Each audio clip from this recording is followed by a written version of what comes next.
I tried to reverse engineer how to master a skill. I've always wanted to master something. You know, get really, really good at something. I've got 99s in RuneScape, but that isn't real. People claim video games mimic real life, but does the process of getting 99 fishing in RuneScape match the same progression as becoming a master fisherman in real life? I started treating my life like an RPG because I'd rather improve that than my RuneScape character. It's pretty much just assigning XP and levels to your skills. I made an app to do this, blah blah blah skillorum. It's free with no ads, check it out, link in the description. Now, onto the real subject. How do games actually treat mastering a skill, and how can I apply that to my own life? This isn't about how you actually master a genuine skill in a game, like getting good aim in Counter-Strike, or trash talking in League. I mean like woodcutting in RuneScape, where there's no actual skill on your end. You click a tree and it eventually comes down. I want to see how the progression feels going from level 1 to 99 in a game skill, and how I can apply it. Okay, so going along with the woodcutting example. At level 1, you can only cut basic trees slowly. You get XP for each log you get from each successful action, and you gain XP. More XP, and you level up where you cut the trees faster and unlock new trees, which give more XP. In the abstract sense, this is how most games and leveling works. It makes sense, you do the thing and you get better at doing it, and then you can do even better things. It's like if you draw more, you're gonna get better and be able to do things you couldn't before, like drawing hands somehow. The XP to level table is the real structure of this. So how much XP exactly should it take to get to the next level? The first thing to consider is motivation. If it takes hundreds of hours to get to the next level, unless you have the willpower of a guy who does ice baths thinks he has, you're not gonna get there. Also, if you do, you have no use for this stuff anyway. You go conquer the world, king. Anyway, the whole point of this is to be motivated, so you want to stay engaged doing the things you want to do. A bit of knowledge we first need is how this all works. Basically, you have the XP required to get to the next level, and the rate you get the XP. You can use this to get the time taken to get to the next level, but it's important to know the distinctions. In my case, skillorum has 1 minute being 1 XP, so the XP rate is constant. Most games mess around with both the XP required and the XP rate. We only have to focus on the time required to get to the next level, which we can derive using those two. So I started off by studying the XP chart I'm most familiar with, RuneScape's. It's pretty much just increasing the XP to next level by about 10% each time. So if you plot the XP difference between levels, it looks just like any other exponential curve. Now, the rate of XP depends on things like your level, training method, the skill, your abilities, whether you were dropped on your head as a child, and probably some others I'm forgetting about. Let's look at 2 skills. The first is smithing. This isn't a tutorial, but this is an easy skill if you do the most popular method. You can just do quests to get to level 39, then spend 1 minute getting to level 40, where you then unlock the fastest training method to get to level 99. The thing is, that best training method is a constant XP rate from there, and that's about 380,000 XP per hour, which is achievable if you want to kill the last part of you that can feel joy. So if we convert this XP to level chart to a time to level chart, you can see that obviously it's going to stay exponential because the XP rate is constant. I personally believe this is boring game design. It's not interesting, and it's certainly not fun or motivating to keep going, because the method is the same, your rate of XP is the same, and it just takes longer and longer between levels. The second skill is cooking. This actually has a similar method to smithing, but we're going to ignore that because I don't want arthritis. We want to see what happens when the rate of XP increases with the level. The interesting part about cooking is that you can burn food. When you burn a fish, you don't get XP, but it still takes the same amount of time, so you'll get better XP rates at higher levels for the same fish. I'm going to follow this list of what fish to cook at what levels. So you can make a nice little graph showing the XP per hour given the level. This is basically just a linear function with some slight jumps. The linearity is because of the burn rate. We can use this to get the time taken to get each cooking level. You can actually see a little notch in this graph, where for the first time, a higher level is actually faster than an earlier level. But this is short-lived, only for a single level after unlocking sharks until the exponential increase defeats all yet again. Anyway, ignoring that blip, nothing really changed. Sure, it's not technically exponential anymore, but for our purposes, it doesn't really matter. If you want this to go differently, you'd want to have the XP scale to be much better than linear. Okay, so both of these are basically exponential functions. Right now, if we were to just make our XP graph an exponential curve, then it's going to be just like the smithing example, which is pretty dull. We could either change the XP rate by level, or the XP taken to get to the next level. Since the whole point is to have 1 minute being 1 XP, we should just change the XP graph.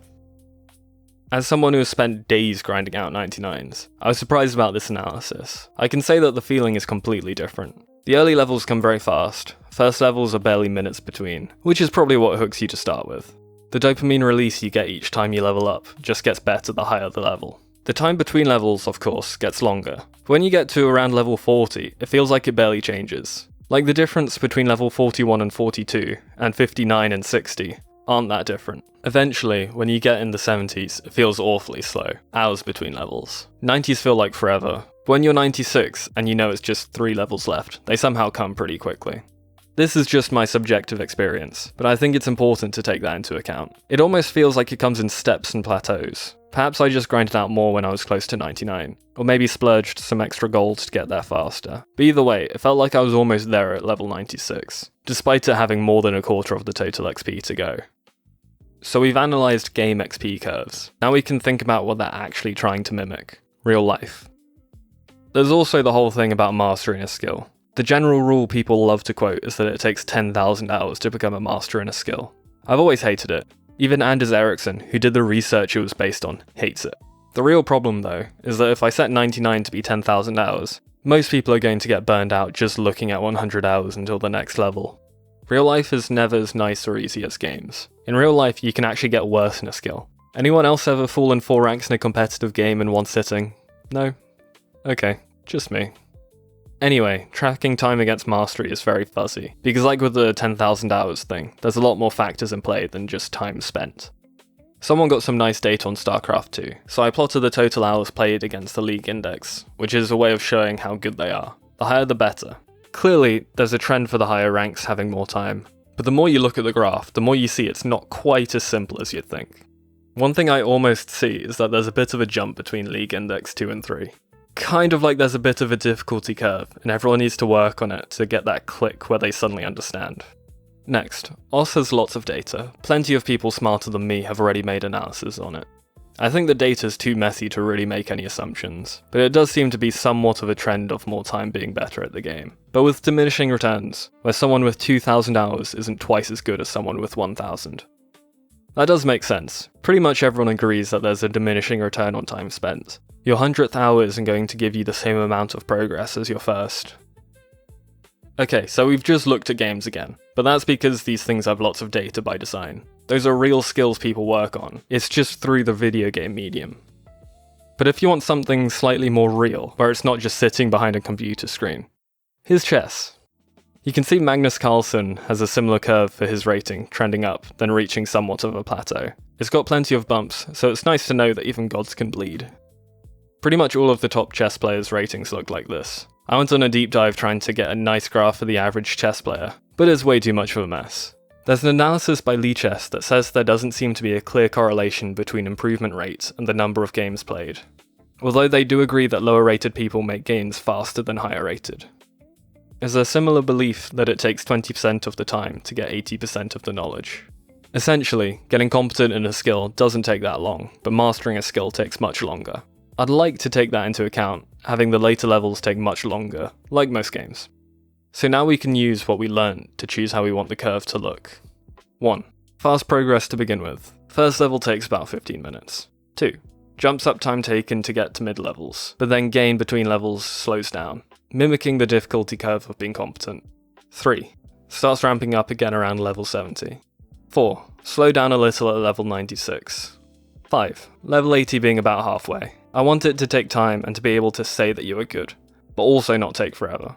6. Level 50 being a decent amateur. Say 150 to 200 hours. To model this, I used a bisigmoidal function, since this allows for 2 ramp-ups. I pretty much just brute force messed around with the constants until it fit the constraints. Funny story, this is the second function. I realised the first didn't fit the constraints I originally wanted, so now it's peacefully enjoying its new life on a farm far, far away. Here's how the live one actually works in practice for anyone interested. You can get the total XP required by summing up all the points, and when you do that, you see that the graph looks pretty similar to everything we've seen before. But it's not quite as steep as the RuneScape one. You can see that the middle is somewhat more linear while still having a bit of a curve. Unintentionally, I got the total XP taken to get to level 99 to be about 1,000 hours. I'd say this is pretty ideal. most people would be very happy to have done something worthwhile for 1,000 hours. And it is very possible to do that. It's about 19 hours a week for a year, so you can manage to hit 1,000 hours in anything new if you treat it like a part-time job. Also, then when I eventually make a prestige system, if people start getting level 99s, then each prestige being about 1,000 hours is a good mark. So prestige 10 would be the 10,000 hours people seem to love the concept of. So, do games actually mimic mastering a skill? Studying the real-life examples of skills, I can't say that it's ever as simple as a nice little function that you can plug in how much time you've put in and have it spit out how good you are. These games don't follow how real life works, they follow the feeling. If you've ever spent a lot of time at something, you know how it feels to make progress in the beginning, and then when you're considered good, just getting 5% better is painfully difficult and tricky to measure. You can even get worse overnight. Real life has no patch notes, you just wake up worse and no one tells you why.